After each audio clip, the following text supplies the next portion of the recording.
I was amazed. Melissa was Nelson's girlfriend. Messing with her was like gargling nitro. I waited for the bathroom door to open. This was a joke, right? Those two would come giggling out, busting my chops for being so gullible as to believe that something was really happening in there. The door stayed shut. I sure hope Todd knew what he was doing. With the only main floor bathroom out of service indefinitely, I headed upstairs in search of facilities. On the way, I passed two sleepers, one on the landing and one draped across the top step. The second guy had a couple of friends with him, if you could call them that. They were laughing like maniacs while emptying a squeeze bottle of contactless solutions into the poor kid's open mouth.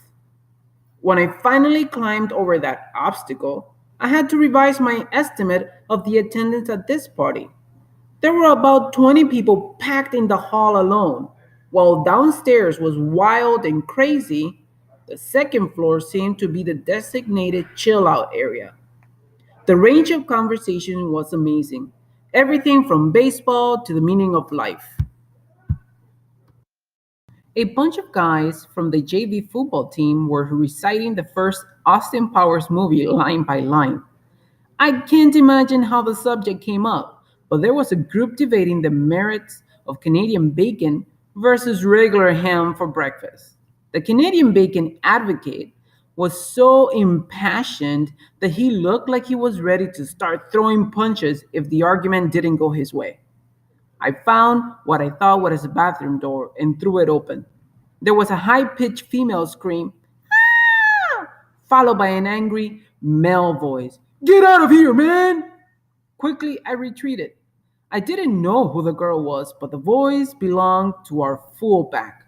After Nelson, the toughest kid on the team.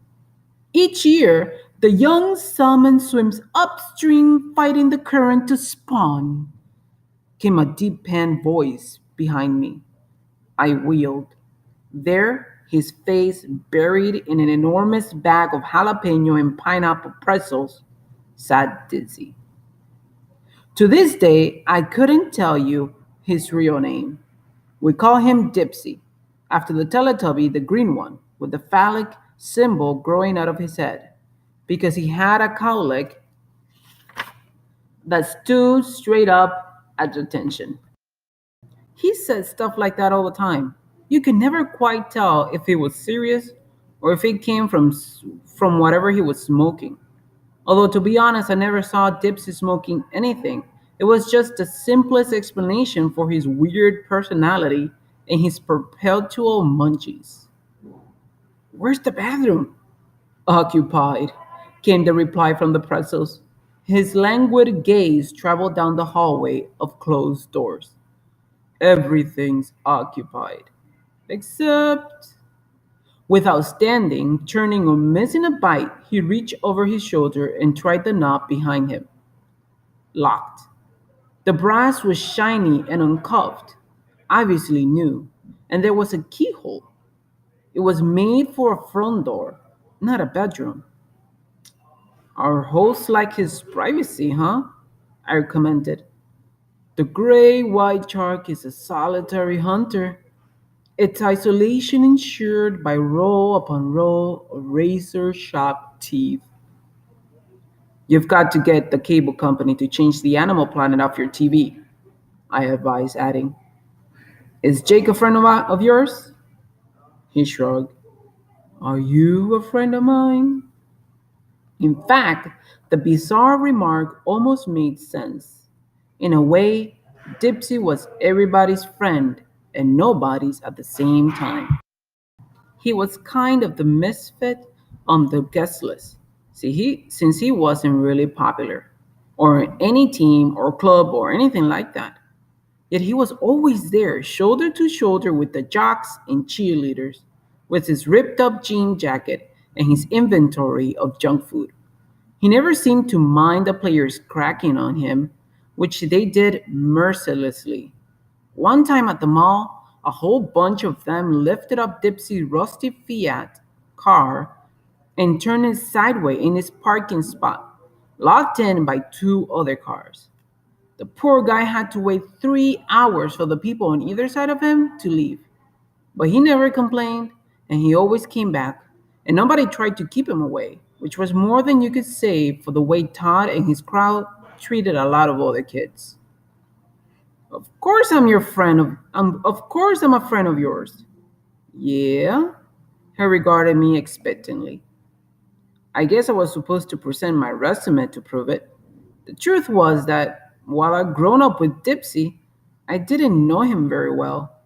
Part of that was Dipsy's fault. He wasn't exactly Mr. Communication, except maybe to Jack's Costu. I definitely wasn't his enemy. I didn't pick on him like the other Broncos. Once, back when we were sophomores, Dipsy really came through for me in a tough spot. Dipsy really came through for me in a tough spot. Maybe I should have shown my gratitude a little bit more over the years. But Dipsy didn't seem to care. He was always too busy talking about manta rays. You've got a million friends, I said finally. We just can't find you hiding upstairs in a bag of pretzels, he replied. The remora bites its time on the coral reef, waiting for. I didn't stick around for the rest of it, partly because I wasn't in the mood for waterwall, but mostly because the bathroom opened up. I had to run to beat out one of the Austin Powers cast. While I was washing up, there was an eruption of high pitched screaming from the yard. I peered through the curtains. In the back, some football players had turned the hose on a couple of those sophomore girls. I raced down the stairs and outside. I think kickers are natural team peacemakers, since coaches always send us in from the sidelines to intervene when the shoving starts. But when I got to the main floor, the two would be firefighters, receivers on our team, had turned suddenly chivalrous. One was wrapping the waterlogged girls in a throw blanket from the couch, while the other got them drinks.